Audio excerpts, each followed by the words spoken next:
Yo, what's up guys? We got another map tutorial video today. This one's going to be covering Suffocation Pit, continuing in the Macmillan series.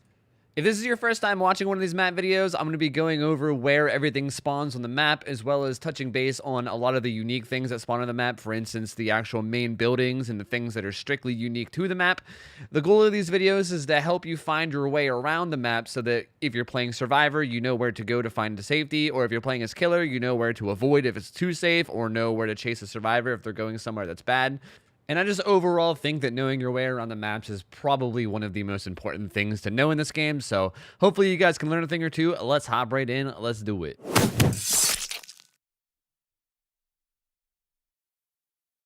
Okay, so to start, here's a blank map of Suffocation Pit. This just shows the general shape of the map without any of the actual things that are spawned in it. As you can see, we also have this little legend on the bottom right that kind of explains how things are going to look whenever we add them. We're going to be adding jungle gyms and pallets, and there actually is no paths on Suffocation Pit, which is pretty unfortunate, but if there was, we'd add those too. And we're going to start with the most important thing, especially if you're trying to find your way around the map, which are the landmarks. Landmarks are the big, obvious structures or buildings that are always going to be in the same spot no matter what, so that whenever you load into a map, you can locate the landmarks, see where they are in comparison to the other landmarks, and if you're a knowledgeable player, you'll already know exactly what map you're on, and you'll know where you are on the map. For this map in particular, the most obvious landmark is the actual Suffocation Pit itself. It's pretty hard to miss this building. This is the giant building that spawns on one side of the map. If you go inside, there's, some lockers, some windows. There's like these mine tracks on the bottom. There's this window here, and there's also this window here. Only one of these two will spawn. One will be boarded up and the other will spawn. There's a chest here that always consistently spawns. Down here at the bottom of the tracks is where the basement spawns. If it does spawn here, it could spawn on Shack. There's also a pair of double lockers up here, which isn't really that important, but we might as well throw it out there.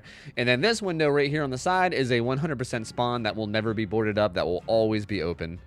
Moving right along the side with the worst window and the double lockers, there is two different pallet spawns. There's this one right here that always spawns.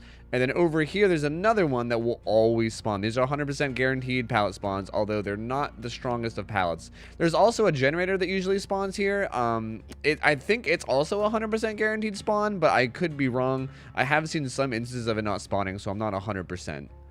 If we go to the other side of the Suffocation Pit, if we, get away from the side that the double lockers are facing and go to the other side by this window that I said 100% spawns, there's also this pallet that 100% spawns as well, but it is also very weak. It's a very weak pallet.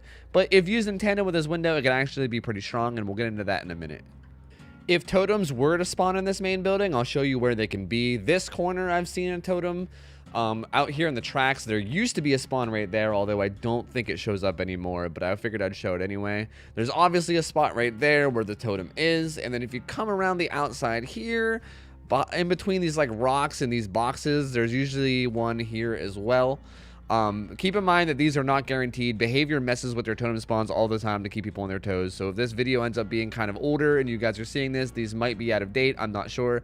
But as of right now, making this video, these are the only spots that I've seen them spawn in the actual pit. Okay, I want to quickly cover the pallets that spawn around this too, because these are completely unique to this map and they won't show up in any of my other guides.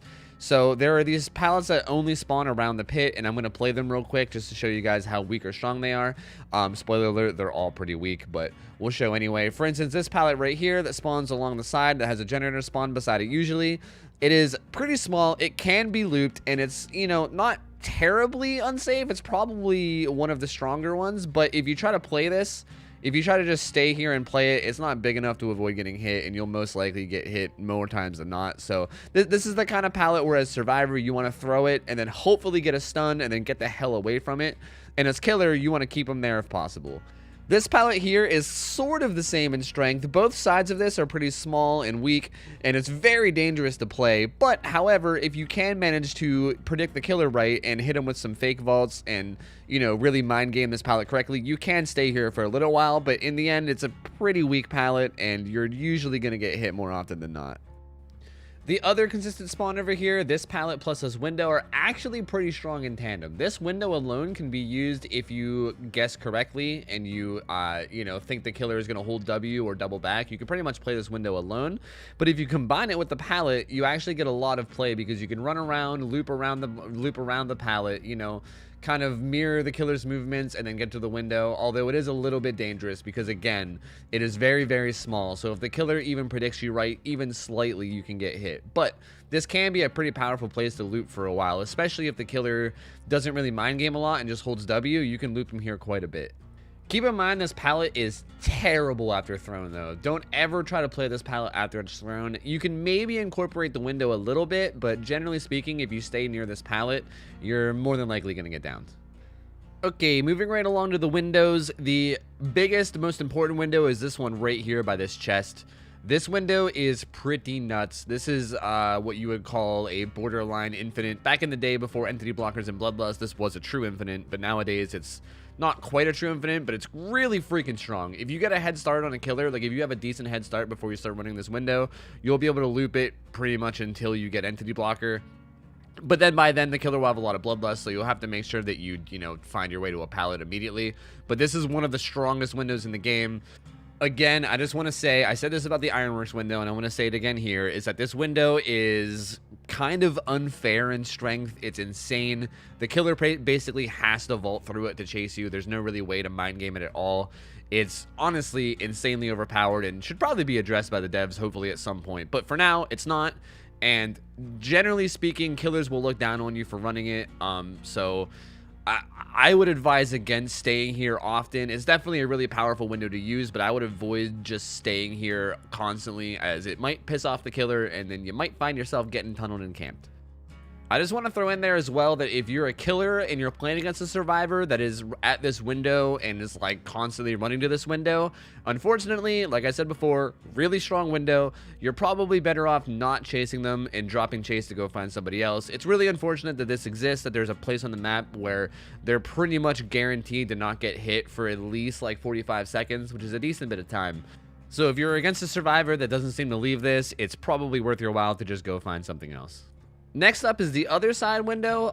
If the original window is closed, the one I just talked about before, then that means this other side window will be open. This window is kind of interesting because it's not that strong alone, but you can kind of combine it with these pallets out here that aren't very safe to kind of make some plays and make up some distance. Keep in mind, though, that if you do try to use this window alone without any other form of pallets or looping, it's pretty bad. And if the killer predicts you even slightly, it's pretty much a guaranteed hit. So this window is pretty much only useful in tandem. I would never recommend using it alone. Okay, so now that we covered the pit and everything there is to know about it, let's get it back into the landmarks and finding our way around. Okay, so on the other side of the map of the pit is the other biggest landmark, which is the killer shack. The only other really unique landmarks for this map are the 2 log spawns. Keep in mind that these are marked as logs, but they can also spawn water towers, but water tower is way too big to fit in these little boxes, so I'm just going to write them as logs. These are a guaranteed spawn of either a giant stack of logs or a water tower. Another thing that's kind of landmarky are, if you notice, these 2 lines on the left and right are actually borders of the map that come into the map. This is really interesting because these function in a strange way, because they work just like the outside walls of the map do, and it doesn't really affect much of the gameplay except for things like Nurse can't blink through them. They're also kind of recognizable too because they don't really look like regular walls. They have like this broken wall on top of it. They look like the outskirts walls, right? But they're in the map. These are really strange because this is the only map in the game that exists that has outside walls breaking into the map. So sometimes you gotta like go out of your way to avoid it, especially if you're playing Nurse.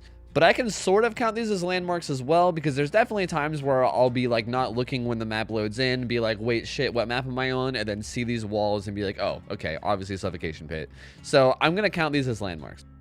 So just to show you real quick, I'll show you what it looks like to run from one side of the landmarks to the other. Here's obviously the giant pit. So if you run through, you see the wall kind of breaking on the right side. There's the water tower / logs over there. You could run up. There's a bunch of maze tiles in here, which we will get into in a minute. And you come through, and then there's kind of a wall over there. You can't really see it. There's another stack of logs, and then there's the shack here. So that's basically the organization of the landmarks for this map. So if you guys are paying attention to that last run through, you probably saw all the freaking maze tiles that spawn in the middle. This is a really unique part about this map, and this itself is probably a landmark because I don't think there's a single other map in this game that has every single maze tile all clumped together in one spot. I'm not really sure if this is 100% necessary, but I've done this in every other video, so I'll give you guys a quick rundown of where they spawn. This is coming from the pit, so you run up and there's 2 here, and then you kind of come up to this like a little split in the middle of the map, and then you can see from here is the other 3, so there's 5 total. They're just all in a row. They're just right beside each other, just hugging each other. It's pretty wild. So the way this works is that these maze tiles will always be here. Maze tile spawns are consistent. They will always be here. And what's interesting is because on Macmillan, there's only 3 possible maze tiles that can spawn. Like, each one of these spawns will either be one of these 3 maze tiles. 2 of the 3 tiles that can spawn here have windows. So pretty much every single time you get this map, you're gonna have a gigantic cluster of windows in the middle of the map. So if you're kind of good at Survivor, you can use these to your advantage and really like link them together to loop like crazy. Okay, so now that we covered all the consistent spawns between the landmarks and the maze tiles, we can talk about all of the pallet tile spawns that are around the map. Now here's a look at the map with all of the potential pallet spawns marked. But obviously, if you've played this game for a while, you know that there's never this many pallets on a map. These are all just potential spawns. Sometimes there will be pallets here and sometimes there will not. So to make this a little bit easier, I'm going to give you guys a quick rundown of me running through the map, showing you where every single potential pallet spawn is, and also it'll give you a general idea of how many pallets actually spawn on the map. So let's go.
Okay, I think that's about all there is in Suffocation Pit. Remember, I have a video that covers every single tile that spawns on Macmillan. I can link that in the description. If you guys want more in-depth information about all these potential pallet spawns that exist and how to play them better, I also have a video dedicated to these structures, these maze tiles, that I'll link as well. So if you guys are looking for more in-depth information about these tiles and how to run them and how powerful they are, you guys can check out those videos, because this video is just meant to show you the way around this map.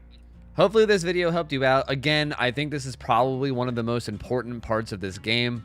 I don't think a lot of people really realize how much map knowledge plays a part in how these matches play out. So going forward, I'd really appreciate it if you guys had any feedback on this. If you guys can think of any kind of a way to make things clear, I would really appreciate it. I've been playing this game for 5,000 hours, so everything kind of comes naturally for me. But I'm trying to think of ways that I can do it that would make it more clear for someone that might be new to the game. So if you guys have anything for me, feel free to let me know in the comments. And be sure to sub to the channel and all that stuff if you'd like as well. Hope you guys are enjoying the series, and I'm going to get out of here. Have a good rest of your day. I'll flick you later. Flick ya. I'm out of here. I'll flick ya. I'll flick you later. Flick ya.